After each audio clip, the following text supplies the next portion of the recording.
The Vampyre by John William Polidori came out of The Burial of Fragment by Lord Byron and went on to be the inspiration for Stoker's Dracula, to which there are many similarities. It is the tale of a young man and his relationship with a sinister, enigmatic aristocrat, though in this case seemingly British rather than Transylvanian. We have the ill-fated innocent girl, the near death of the protagonist, but despite the similarities, it is a very different work with a far more horrific outcome. Polidori got little credit for his work, with it initially being credited to Byron, despite both he and Byron's claims to the contrary. His literary failure and subsequent depressions are thought to have led to his early death, aged 25. This is the complete version, made up from the earlier episodes. If you want to hear more, please click like. Subscribing and clicking the bell, then all, will let you know when a new episode releases. Let us know what you liked and what you want to see more of in the comments. You can even join us on Patreon. Dodger is back. If you spot him, post where in the comments, and the first correct one gets pinned to the top. For now though, it's time to enter the Cave of Chronicles.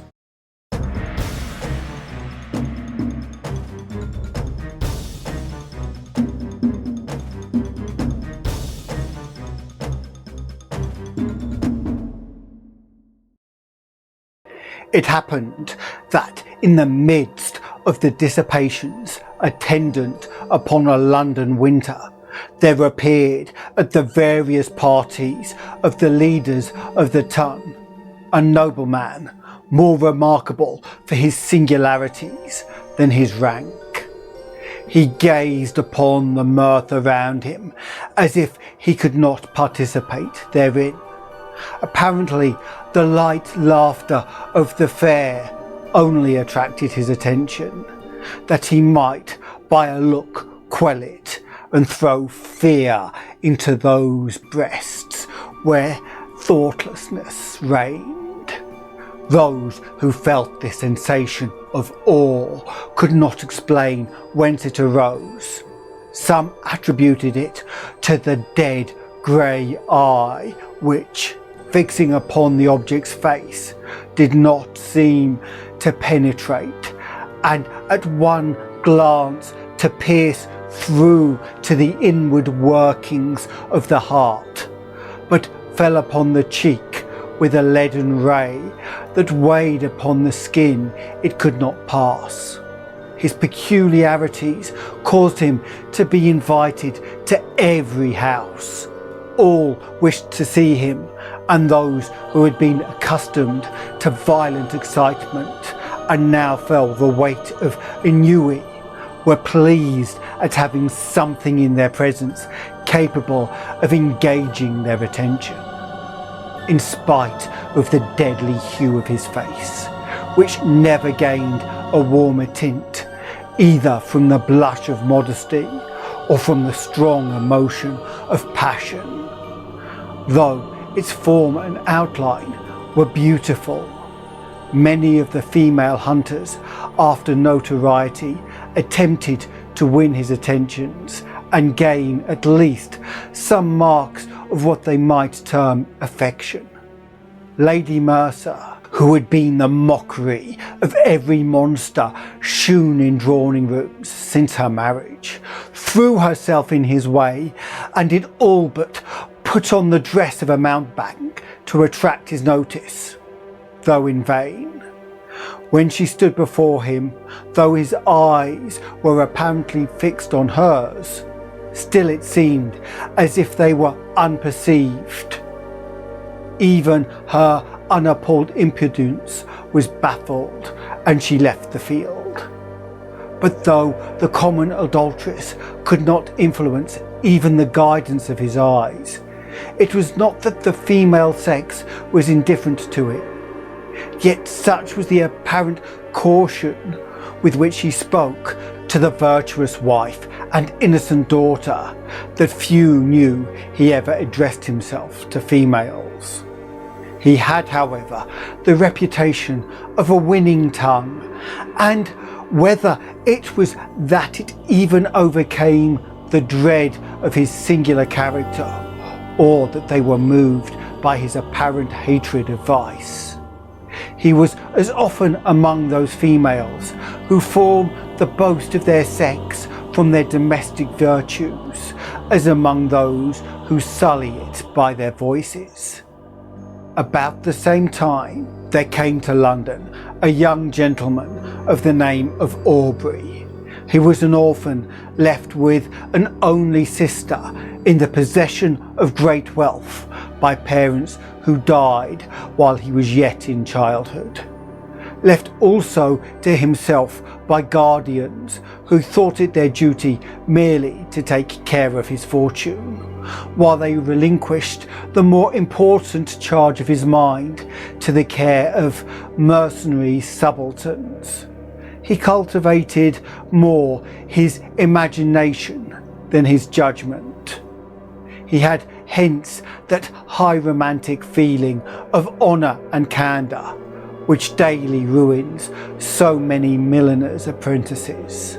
He believed all to sympathise with virtue, and thought that vice was thrown in by Providence merely for the picturesque effect of the scene, as we see in romances.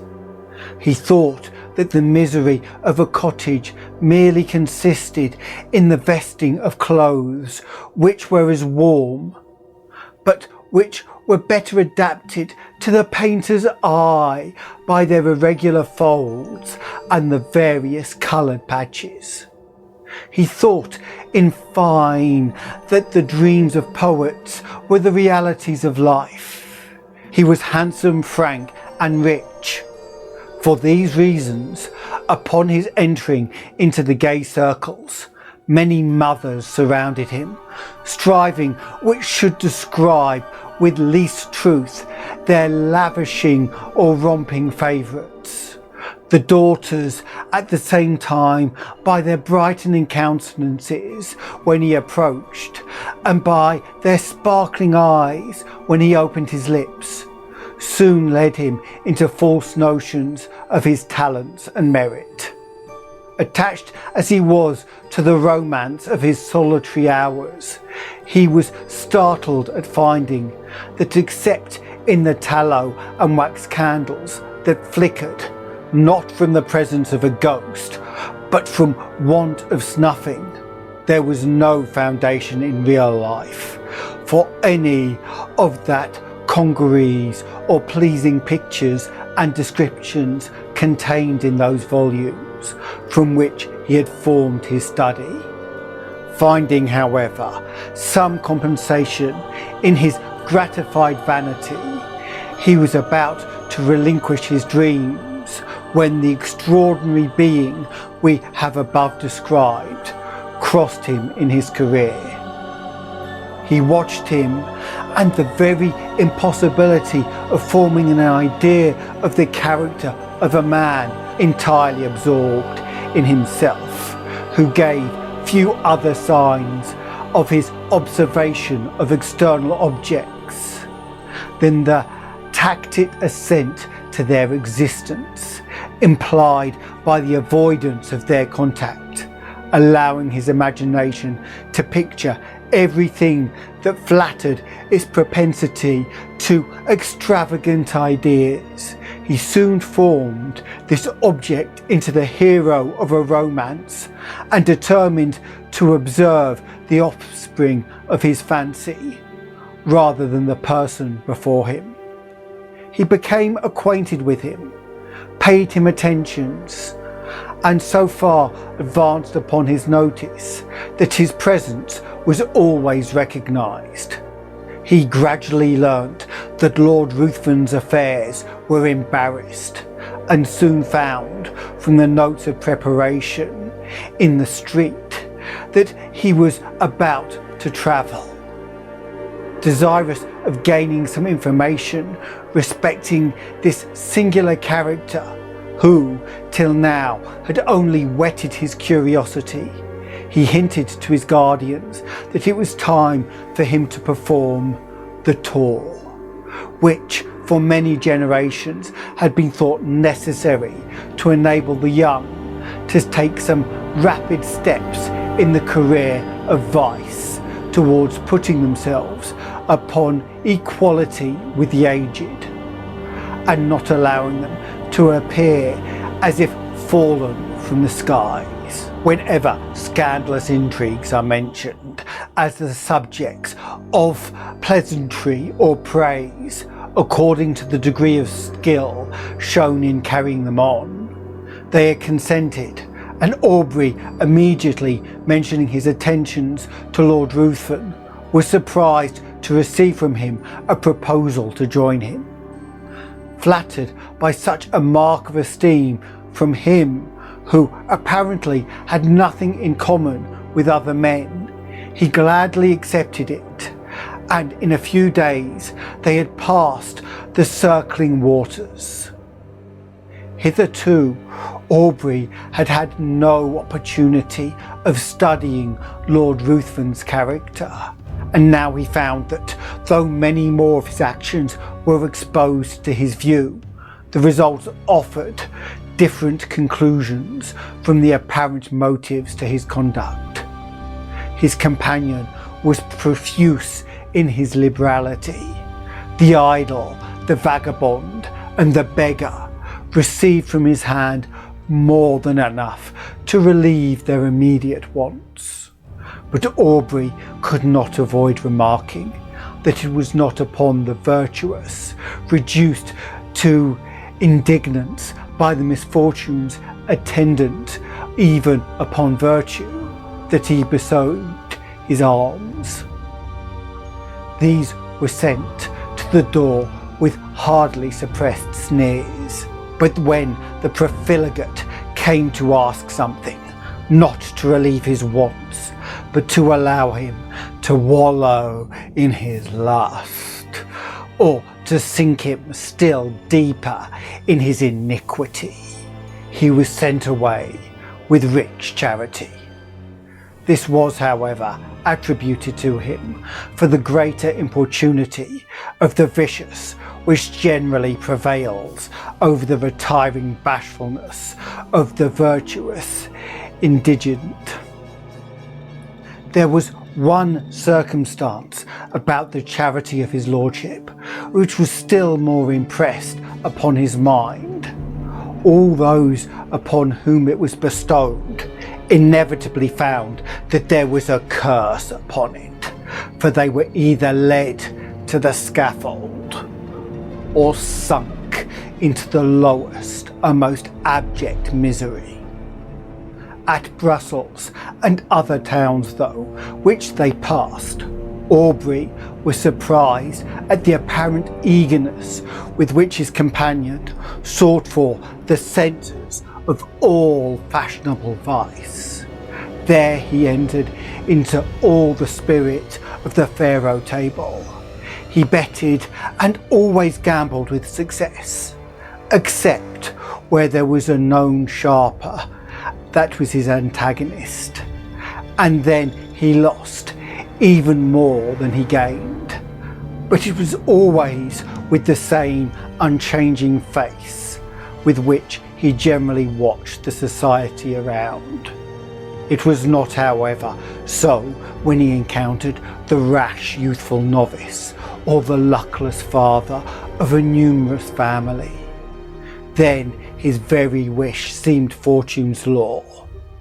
This apparent abstractedness of mind was laid aside, and his eyes sparkled with more fire than that of the cat while dallying with the half-dead mouse. In every town he left the formerly affluent youth, torn from the circle he adorned, cursing in the solitude of a dungeon the fate that had drawn him within the reach of this fiend. Whilst many a father sat frantic amidst the speaking looks of mute, hungry children, without a single farthing of his late immense wealth, wherewith to buy even sufficient to satisfy their present craving. Yet he took no money from the gambling table, but immediately lost to the ruiner of many the last guilder he had just snatched from the convulsive grasp of the innocent. This might but be the result of a certain degree of knowledge, which was not, however, capable of combating the cunning of the most experienced. Aubrey often wished to represent this to his friend and beg him to resign that charity and pleasure which proved the ruin of all and did not tend to his own profit. But he delayed it, for each day he hoped his friend would give him some opportunity of speaking frankly and open to him. However, this never occurred. Lord Ruthven, in his carriage and amidst the various wild and rich scenes of nature, was always the same.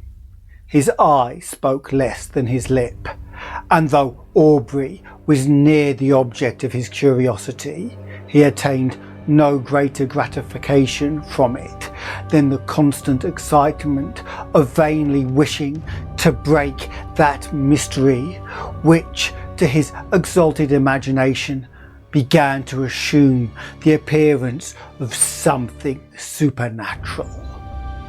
They soon arrived at Rome, and Aubrey, for a time, lost sight of his companion. He left him in daily attendance upon the morning circle of an Italian countess, whilst he went in search of the memorials of another almost deserted city. Whilst he was thus engaged, letters arrived from England, which he opened with an eager impatience.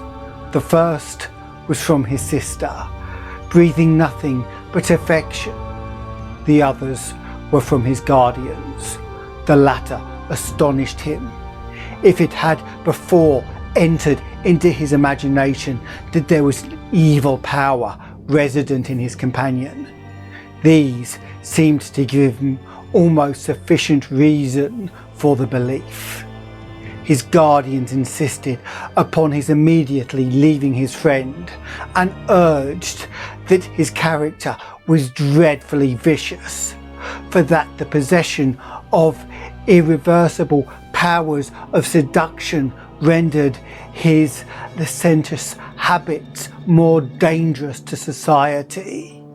It had been discovered that his contempt for the adulteress had not originated in hatred of her character, but that he had required to enhance his gratification that his victim, the partner of his guilt, should be hurled from the pinnacle of unsullied virtue down to the lowest abyss of infamy and degradation.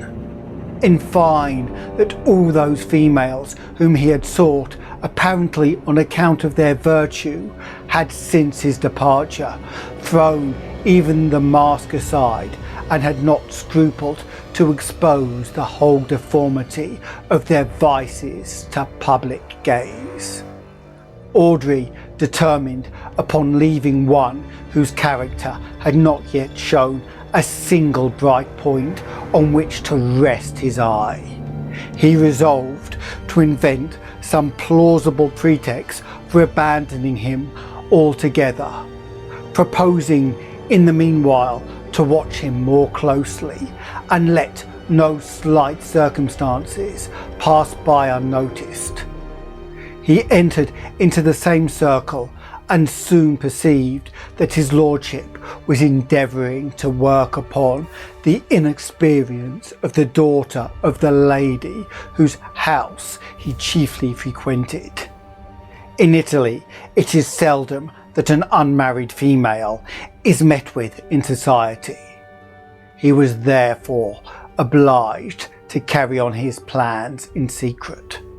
But Aubrey's eyes followed him in all his windings, and soon discovered that an assignation had been appointed, which would most likely end in the ruin of an innocent, though thoughtless girl. Losing no time, he entered the apartment of Lord Ruthven and abruptly asked him his intentions with respect to the lady, informing him at the same time that he was aware of his being about to meet her that very night. Lord Ruthven answered that his intentions were such as he supposed all would have upon such an occasion, and upon being pressed whether he intended to marry her, merely laughed. Aubrey retired, and immediately writing a note to say that from that moment he must decline accompanying his lordship in the remainder of their promised tour. He ordered his servant to seek other apartments, and calling upon the mother of the lady, informed her of all he knew, not only with regard to her daughter, but also concerning the character of his lordship. The assignation was prevented. Lord Ruthven next day merely sent his servant to notify his complete assent to a separation, but did not hint any suspicion of his plans having been foiled by Aubrey's interposition.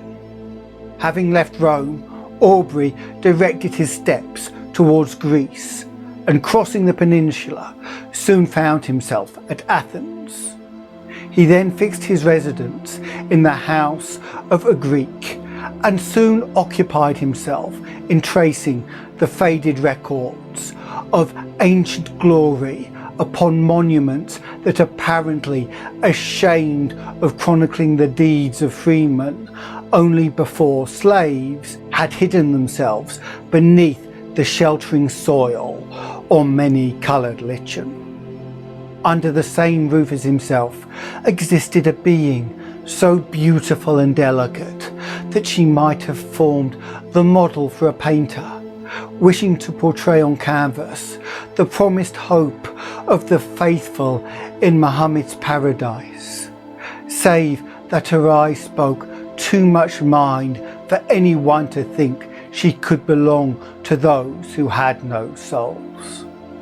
As she danced upon the plain or tripped along the mountainside, one would have thought the gazelle a poor type of her beauties, for who would have exchanged her eye, apparently the eye of animated nature, for that sleepy, luxurious look of the animal suited but to the taste of an epicure? The light step of Lanthe often accompanied Aubrey in his search after antiquities, and often would the unconscious girl engage in the pursuit of a cashmere butterfly, shown the whole beauty of her form, floating as if it were upon the wind to the eager gaze of him who forgot the letters he had just deciphered upon the almost effaced tablet in the contemplation of her sylph-like figure. Often would her tresses falling as she flitted around exhibit in the sun's ray such delicately brilliant and swiftly fading hues as might well excuse the forgetfulness of the antiquary who let escape from his mind the very object he had before thought of vital importance to the proper interpretation of a passage from Parnassus. But why attempt to describe the charms which all feel but none can appreciate? It was innocence, youth and beauty, unaffected by crowded drawing rooms and stifling balls. Whilst he drew those remains of which he wished to preserve a memorial for his future hours, She would stand by and watch the magic effects of his pencil in tracing the scenes of her native place. She would then describe to him the circling dance upon the open plain, would paint to him all the glowing colours of youthful memory, the marriage pomp she remembered viewing in her infancy, and then, turning to subjects that had evidently made a greater impression upon her mind, would tell him all the supernatural tales of her nurse. Her earnestness and apparent belief of what she narrated excited the interest even of Aubrey, and often as she told him the tale of the living vampire who would pass years amidst his friends and dearest ties, forced every year by feeding upon the life of a lovely female to prolong his existence for the ensuing months. His blood would run cold whilst he attempted to laugh her out of such idle and horrible fantasies. But Lanthe cited to him the names of old men who had at last detected one living amongst themselves after several of their near relatives and children had been found marked with the stamp of the fiend's appetite. And when she found him so incredulous, she begged him to believe her, for it had been remarked that those who had dared question their existence always had some proof given which obliged them, with grief and heartbreaking, to confess it was true. She detailed to him the traditional appearance of these monsters, and his horror was increased by hearing a pretty accurate description of Lord Ruthven. He, however, still persisted in persuading her that there could be no truth in her fears, though at the same time he wondered at the many coincidences which had all tended to excite the belief in the supernatural power of Lord Ruthven.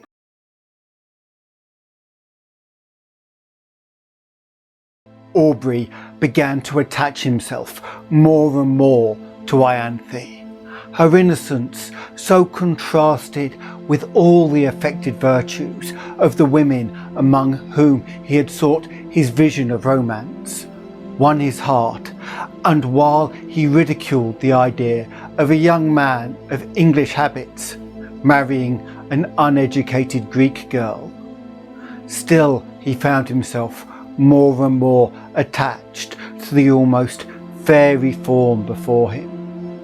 He would tear himself at times from her, and forming a plan for some antiquarian research, he would depart, determined not to return until his object was attained. But he always found it impossible to fix his attention on the ruins around him, whilst in his mind he retained an image that seemed alone the rightful possessor of his thoughts. Ianthe was unconscious of his love, and was ever the same frank, infantile being he had first known. She always seemed to part from him with reluctance, but it was because she had no longer anyone with whom she could visit her favourite haunts. Whilst her guardian was occupied in sketching or uncovering some fragment which had yet escaped the destructive hand of time, she had appealed to her parents on the subject of vampires, and they both, with several present, affirmed their existence, pale with horror at the very name. Soon after, Aubrey determined to proceed upon one of his excursions, which was to detain him for a few hours. When they heard the name of the place, they all at once begged of him not to return at night, as he must necessarily pass through a wood where no Greek would ever remain. after the day had closed upon any consideration.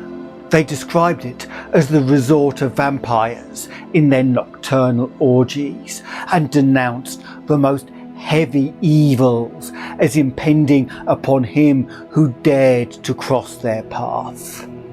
Aubrey made light of their representations and tried to laugh them out of the idea. But when he saw them shudder at his daring thus to mock a superior infernal power, the very name of which apparently made their blood freeze, he was silent. Next morning, Aubrey set off upon his excursion unattended. He was surprised to observe the melancholy face of his host, and was concerned to find that his words, mocking the belief of those horrible fiends, had inspired them with such terror. When he was about to depart, Ianthe came to the side of his horse and earnestly begged him to return ere night allowed the power of these beings to be put in action. He promised. He was, however, so occupied in his research that he did not perceive that daylight would soon end, and that in the horizon there was one of those specks which, in the warmer climates, so rapidly gather into a tremendous mass and pour all their rage upon the devoted country. He at last, however, mounted his horse, determined to make up by speed for his delay. But it was too late. Twilight in these southern climates is almost unknown. Immediately the sun sets, night begins, and ere he advanced far, the power of the storm was above. Its echoing thunders had scarcely an interval of rest. Its thick, heavy rain forced its way through the canopy foliage, while the blue forked lightning seemed to fall and radiate at his very feet. Suddenly his horse took fright, and he was carried with dreadful rapidity through the entangled forest. The animal at last, through fatigue, stopped, and he found by the glare of lightning he was in the neighbourhood of a hovel that hardly lifted itself up from the masses of dead leaves and brushwood which surrounded it. Dismounting, he approached, hoping to find someone to guide him to the town, or at least trusting to obtain shelter from the pelting of the storm. As he approached, the thunders, for a moment silent, allowed him to hear the dreadful shrieks of a woman mingling with the stifled, exultant mockery of a laugh, continued in one almost unbroken sound. He was startled, but roused by the thunder, which again rolled over his head. He, with a sudden effort, forced the door open of the hut. He found himself in utter darkness. The sound, however, guided him. He was apparently unperceived, for though he called, still the sounds continued, and no notice was taken of him. He found himself in contact with someone whom he immediately seized, when a voice cried, "Again baffled!" to which a loud laugh succeeded, and he felt himself grappled by one whose strength seemed superhuman. Determined to sell his life as dearly as he could, he struggled, but it was in vain. He was lifted from his feet and hurled with enormous force against the ground. His enemy threw himself upon him, and kneeling upon his breast, placed his hands upon his throat, when the glare of many torches penetrating through the hole that gave light in the day disturbed him. He instantly rose, and leaving his prey, rushed through the door, and in a moment the crashing of branches as he broke through the wood was no longer heard. The storm was now still, and Aubrey, incapable of moving, was soon heard by those without. They entered. The light of their torches fell upon the mud walls, and the thatch loaded on every individual straw with heavy flakes of soot. At the desire of Aubrey, they searched for her who had attracted him by her cries. He was again left in darkness. But what was his horror when the light of the torches once more burst upon him to perceive the airy form of his fair conductress brought in a lifeless corpse. He shut his eyes, hoping that it was but a vision arising from his disturbed imagination, but again he saw the same form when he unclosed them, stretched by his side. There was no colour upon her cheek, not even upon her lip, yet there was a stillness about her face that seemed almost as attaching as the life that had once dwelt there. Upon her neck and breast was blood. Upon her throat were the marks of teeth having opened a vein. To this the men pointed, crying simultaneously, struck with horror, "A vampire! A vampire!" A litter was quickly formed, and Aubrey was laid by the side of her who had lately been to him the object of so much bright and fairy visions, now fallen with the flower of life that had died with her. He knew not what his thoughts were. His mind was benumbed and seemed to shun reflection and take refuge in vacancy. He held almost unconsciously in his hand a naked dagger of particular construction, which had been found in the hut. They were soon met by different parties who had been engaged in the search of her whom her mother had missed. Their lamentable cries as they approached the city forewarned the parents of some dreadful catastrophe. To describe their grief would be impossible, but when they ascertained the cause of their child's death, they looked at Aubrey and pointed to the corpse. They were inconsolable. Both died broken-hearted. Aubrey, being put to bed, was seized with a most violent fever and was often delirious. In these intervals he would call upon Lord Ruthven and Ianthe. By some unaccountable combination he seemed to beg of his former companion to spare the being he loved. At other times he would imprecate maledictions upon his head and curse him as her destroyer. Lord Ruthven chanced at this time to arrive in Athens, and from whatever motive, upon hearing of the state of Aubrey, immediately placed himself at the same house and became his constant attendant. When the latter recovered from his delirium, he was horrified and startled at the sight of him whose image he had now combined with that of a vampire. But Lord Ruthven, by his kind words, implying almost repentance for the fault that had caused their separation, and still more by the attention, anxiety and care which he showed, soon reconciled him to his presence. His lordship seemed quite changed. He no longer appeared that apathetic being who had so astonished Aubrey. But as soon as his convalescence began to be rapid, he again gradually retired into the same state of mind. And Aubrey perceived no difference from the former man, except that at times he was surprised to meet his gaze fixed intently upon him, with a smile of malicious exultation playing on his lips. He knew not why, but this smile haunted him.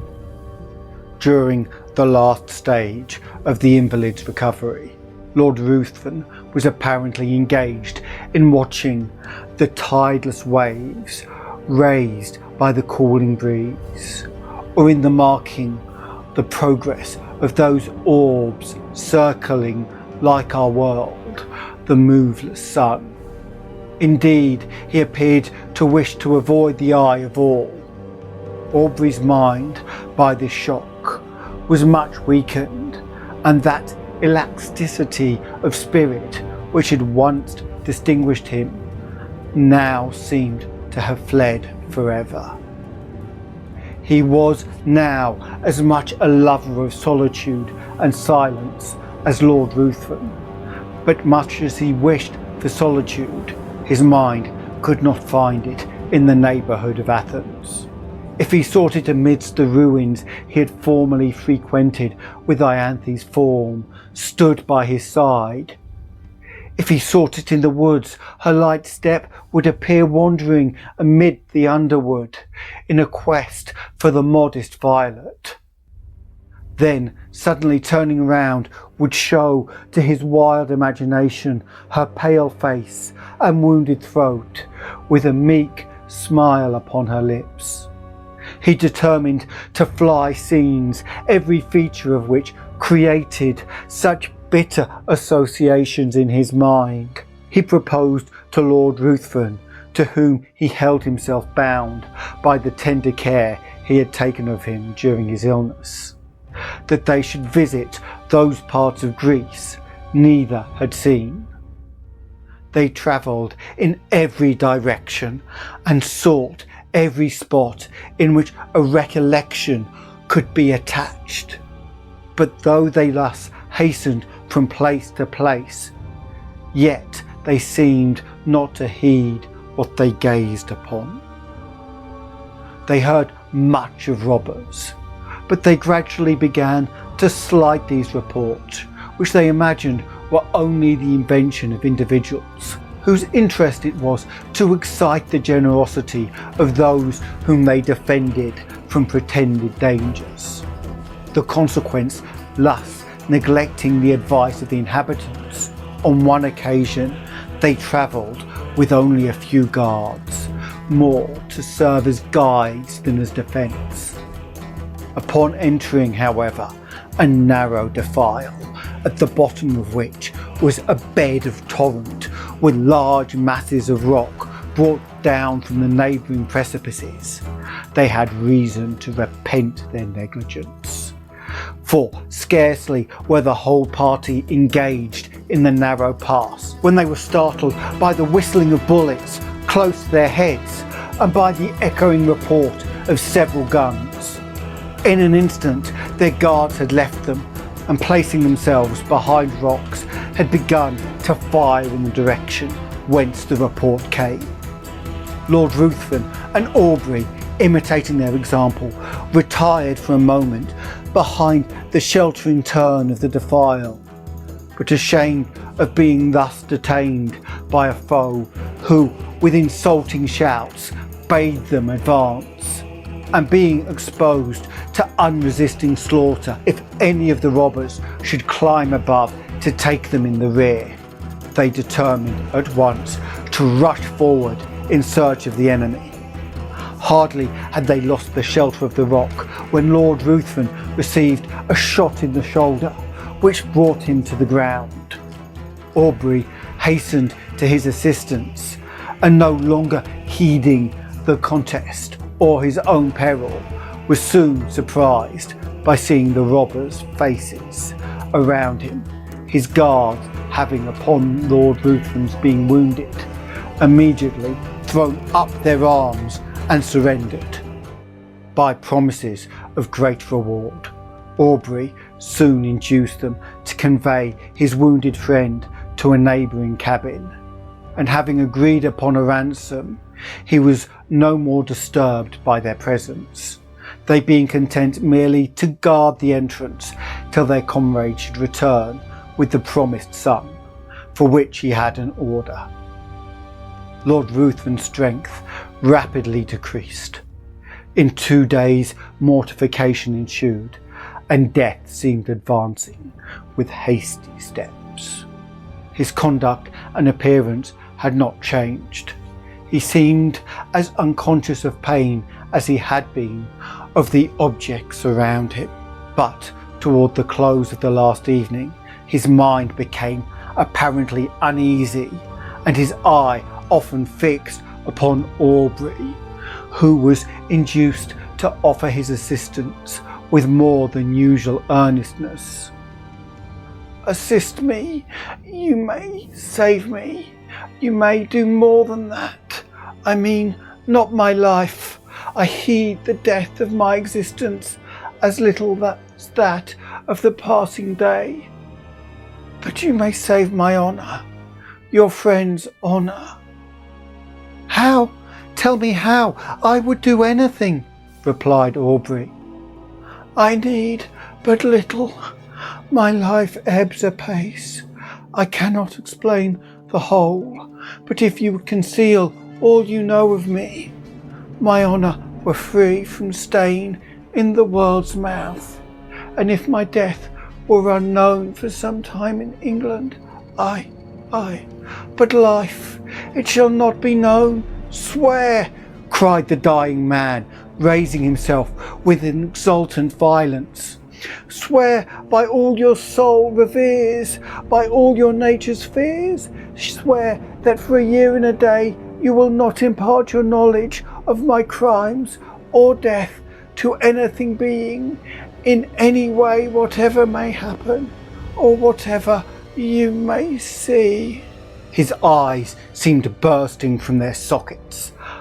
"I swear," said Aubrey. He sunk, laughing, upon his pillow, and breathed no more.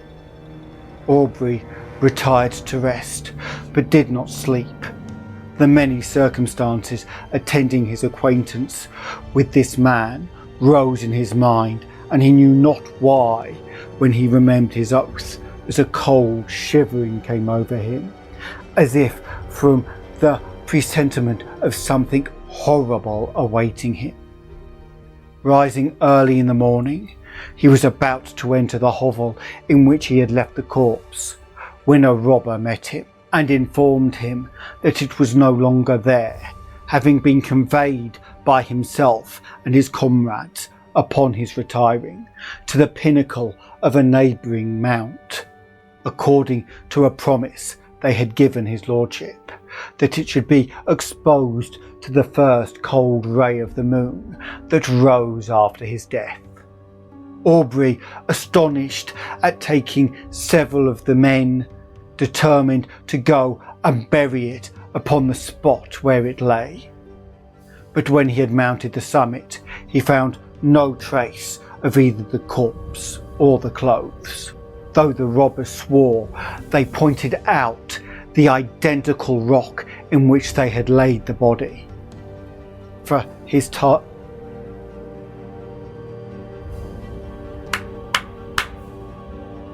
the corpse or the clothes, though the robbers swore they pointed out the identical rock on which they had laid the body.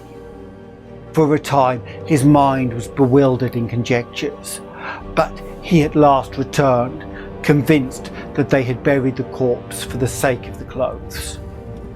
Weary of a country in which he had met such terrible misfortunes, and in which all apparently conspired to heighten that superstitious melancholy that had seized upon his mind, he resolved to leave it, and soon arrived at Smyrna, where, waiting for a vessel to convey him to Otranto or to Naples, he occupied himself in arranging those effects he had with him belonging to Lord Ruthven. Among other things, there was a case containing several weapons of offence, more or less adapted to ensure the death of the victim. There were several daggers and atagans. Whilst turning them over and examining their curious forms, What was his surprise at finding a sheath, apparently ornamented in the same style as the dagger he discovered in that fatal hut. He shuddered, hastening to gain further proof. He found the weapon, and his horror may be imagined when he discovered that it fitted, though peculiar shaped, the sheath he held in his hand. His eyes seemed to need no further certainty. They seemed gazing to be bound to the dagger. Yet he still wished to disbelieve. But the particular form, the same varying hints upon the shaft and sheath, were alike in splendour on both, and left no room for doubt. There were also drops of blood on each.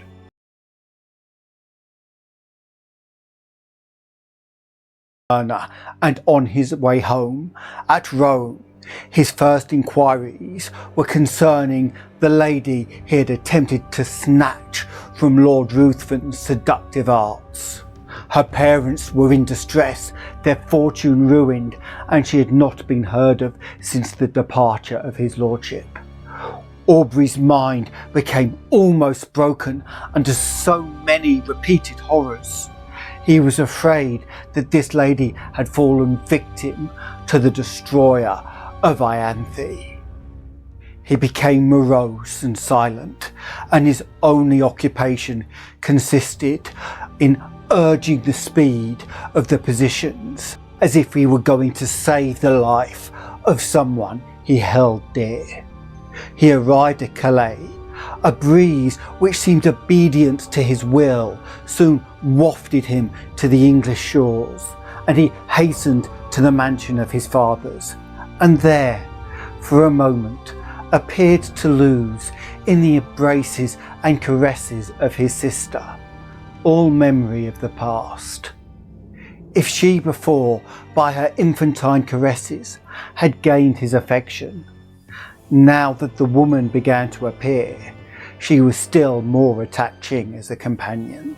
Miss Aubrey had not that winning grace which gains the gaze and applause of the drawing-room assemblies. There was none of that light brilliancy which only exists in the heated atmosphere of a crowded apartment. Her blue eyes were never lit up by the levity of the mind beneath. There was a melancholy charm about it which did not seem to arise from misfortune, but from some feeling within that appeared to indicate a soul conscious of a brighter realm. Her step was not that light footing which strays where a butterfly or a colour may attract. It was sedate and pensive. When alone, her face was never brightened by the smile of joy. But when her brother breathed to her his affection, and would in her presence forget those griefs she knew destroyed his rest, who would have exchanged her smile for that of the voluptuary? It seemed as if those eyes, that face, were then playing in the light of their own narrative spheres. She was yet only 18 and had not been presented to the world, it having been thought by her guardians more fit that her presentation should be delayed until her brother's return from the continent, where he might be her protector. It was now, therefore, resolved that the next drawing room, which was fast approaching, should be the epoch of her entry into the busy scene. Aubrey would rather have remained in the mansion of his fathers and fed upon the melancholy which overpowered him. He could not feel interest about the frivolities of fashionable strangers, when his mind had been so torn by the events that he had witnessed. But he determined to sacrifice his own comfort in the protection of his sister. They soon arrived in town and prepared for the next day, which had been announced as a drawing room. The crowd was excessive. A drawing room had not been held for a long time, and all who were anxious to bask in the smile of royalty hastened thither.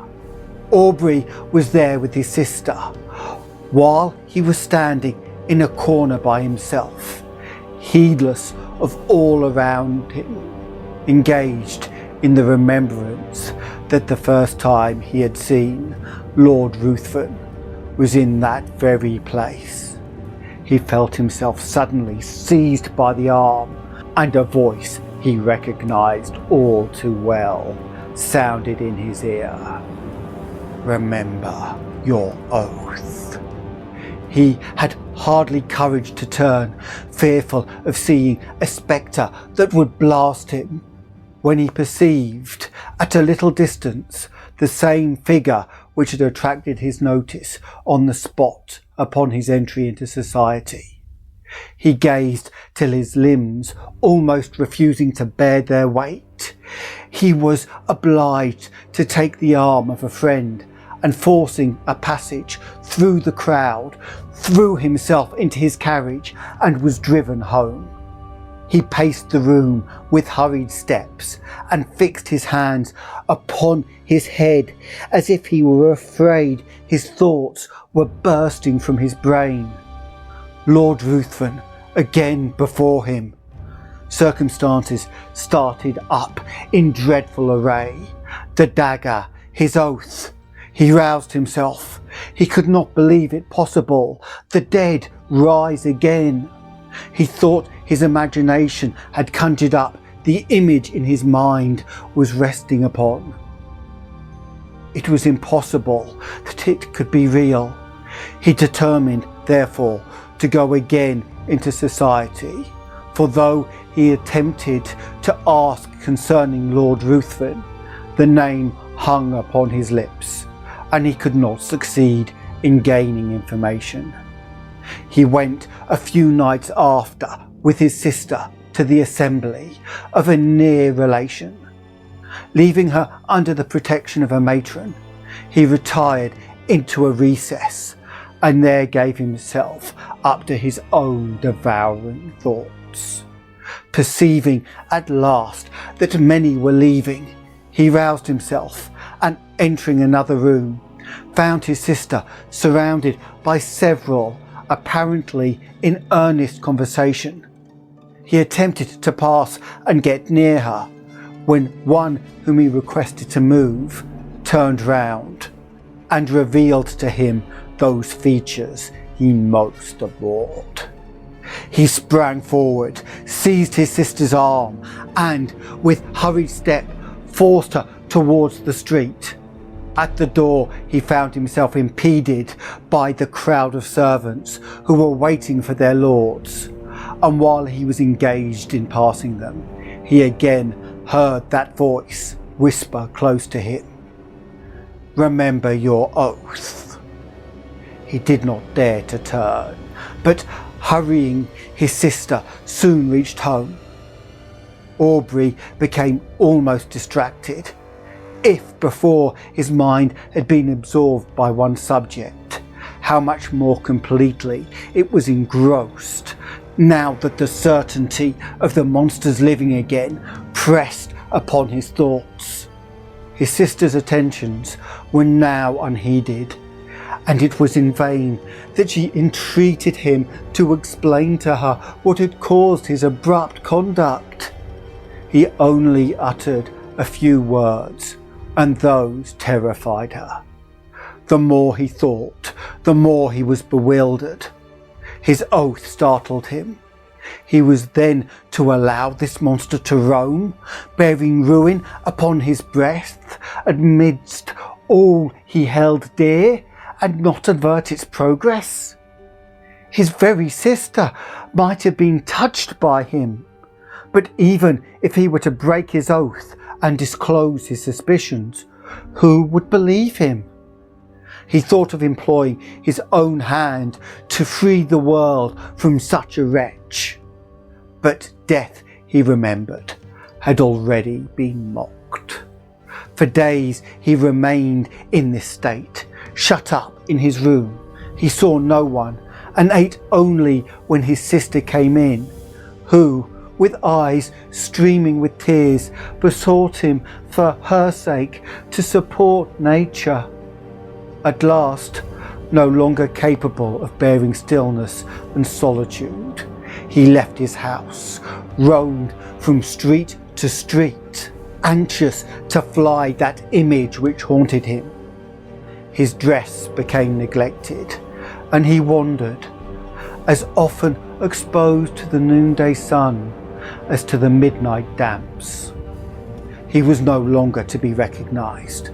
At first he returned with the evening to the house, but at last he laid him down to rest wherever fatigue overtook him.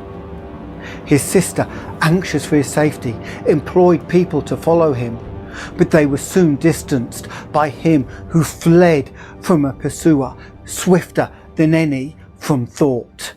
His conduct, however, suddenly changed, struck by the idea that he left by his absence the whole of his friends, with a fiend amongst them of whose presence they were unconscious.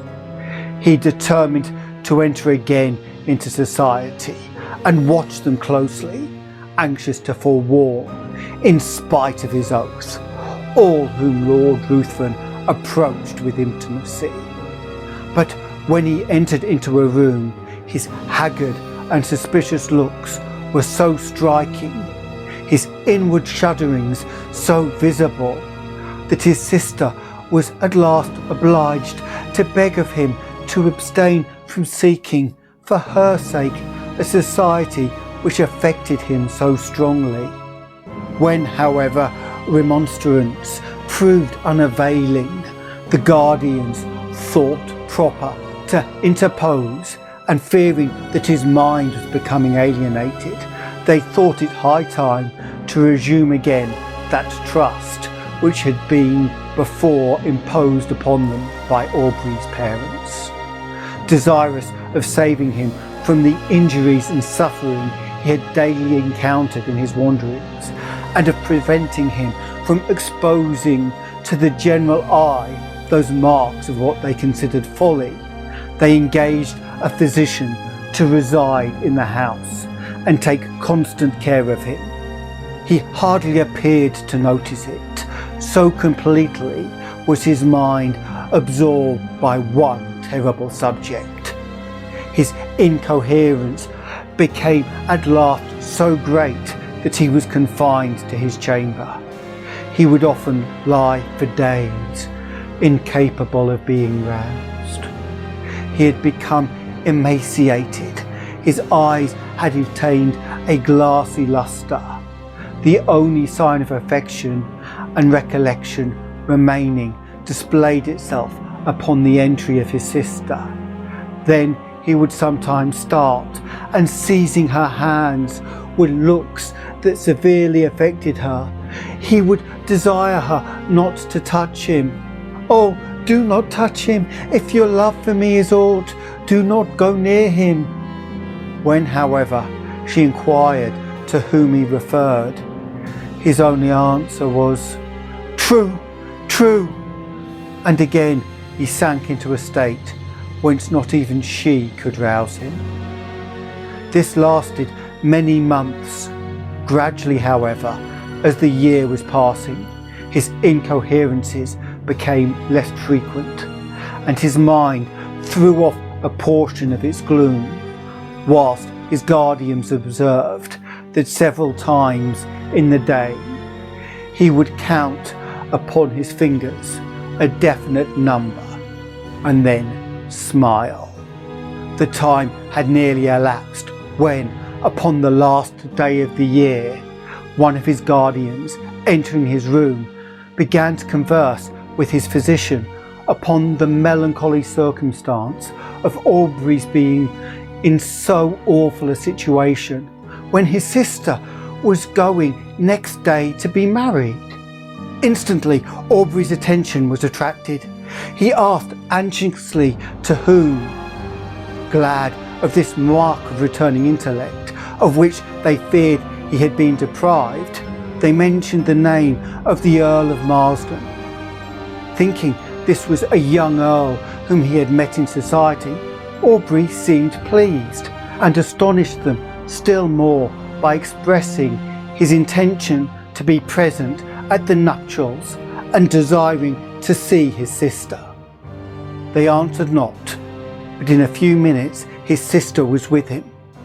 He was apparently again capable of being affected by the influence of her lovely smile, for he pressed her to his breast and kissed her cheek, wet with tears flowing at the thought of her brother's being once more alive to the feelings of affection. He began to speak with all his wonted warmth and to congratulate her upon her marriage with a person so distinguished for rank and every accomplishment, when he suddenly perceived a locket upon her breast. Opening it, it was his surprise at beholding the features of the monster who had so long influenced his life. He seized the portrait in a paroxysm of rage and trampled it underfoot. Upon her asking him why he had thus destroyed the resemblance of her future husband, he looked at her as if he did not understand her. Then, seizing her hands and gazing on her with the frantic expression of countenance, he bade her swear that she would never wed this monster, but he could not advance. It seemed as if that voice against him bade him remember his oath. He turned suddenly round, thinking Lord Ruthven was near him, but saw no one. In the meantime, the guardians and the physician, who had heard the whole and thought this was the return of his disorder, entered and, forcing him from Miss Aubrey, desired her to leave him. He fell upon his knees to them. He implored, he begged of them to delay but for one day. They, attributing this to the insanity they imagined had taken possession of his mind, endeavoured to pacify him and retired. Lord Ruthven had called the morning after the drawing room and had been refused with everyone else. When he heard of Aubrey's ill health, he readily understood himself to be the cause of it. But when he learned that he was deemed insane, his exultation and pleasure could hardly be concealed from those among whom he had gained this information. He hastened to the house of his former companion, and by constant attendance and the pretence of great affection for the brother and interest in his fate, had gradually won the ear of Miss Aubrey. Who could resist his power? His tongue had dangers and toils to recount, could speak of himself as of an individual having no sympathy with any being on the crowded earth, save with her to whom he addressed himself. He could tell how, since he knew her, his existence had begun to seem worthy of preservation, if it were merely that he might listen to her soothing accents in fine. He knew so well how to use the serpent's art, or such as the will of fate, that he gained her affection. The title of the elder branch falling at length to him, he obtained an important embassy, which served as an excuse for hastening the marriage, in spite of her brother's deranged state, which was to take place on the very day before his departure for the continent. Aubrey, when he was left by the physician and his guardians, attempted to bribe the servants, but in vain. He asked for pen and paper. It was given to him. He wrote a letter to his sister, conjuring her as she valued her own happiness, her own honour, and the honour of those now in the grave, who once held her in their arms as their hope and the hope of their house. To delay but for a few hours that marriage on which he denounced the most heavy curses. The servants promised that they would deliver it, but giving it to the physician, he thought it better not to harass any more the mind of Miss Aubrey by what he considered the ravings of a maniac. Night passed on without rest to the busy inmates of the house, and Aubrey heard with a horror that may more easily be conceived than described the notes of busy preparation. Morning came and the sound of carriages broke upon his ear.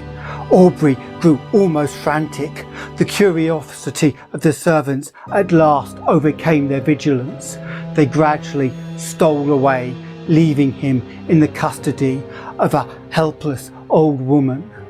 He seized the opportunity with one bound, was out of the room, and in a moment found himself in the apartment where all were nearly assembled. Lord Ruthven was the first to perceive him. He immediately approached and, taking his arm by force, hurried him from the room, speechless with rage. When, on the staircase, Lord Ruthven whispered into his ear, "Remember your oath, and know, if not my bride today, your sister is dishonoured. Women are frail." So saying, he pushed him towards his attendants, who, roused by the old woman, had come in search of him. Aubrey could no longer support himself. His rage, not finding vent, had broken a blood vessel, and he was conveyed to bed. This was not mentioned to his sister, who was not present when he entered, as the physician was afraid of agitating her. The marriage was solemnised, and the bride and bridegroom left London. Aubrey's weakness increased. The effusion of blood produced symptoms of the near approach of death. He desired his sister's guardians might be called, and when the midnight hour had struck, he related composedly what the reader has pursued. He died immediately thereafter.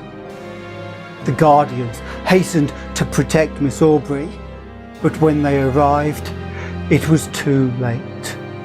Lord Ruthven had disappeared, and Aubrey's sister had glutted the thirst of a vampire. So ends The Vampyre. I struggled a little with this one, as though the pain and suffering is standard in horror, as with Dracula, the evil is finally defeated in the end. In this case, Lord Ruthven escapes to continue his crimes. I didn't like that. What did you think? Which do you prefer? I'd be interested to hear what you think in the comments. If you enjoyed the tale, it helps us if you let others know, so please click the like button and share with others that may be interested.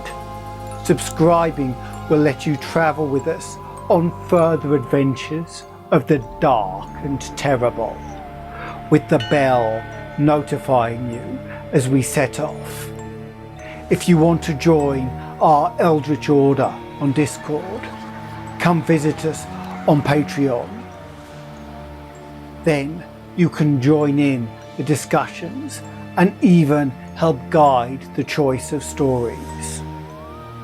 If you spotted Dodger, don't forget to post in the comments. See the description for details of the Patreon and for a link to Canje Studios to find out about modern board games where you can create your own dark and terrible stories. Until next time, farewell.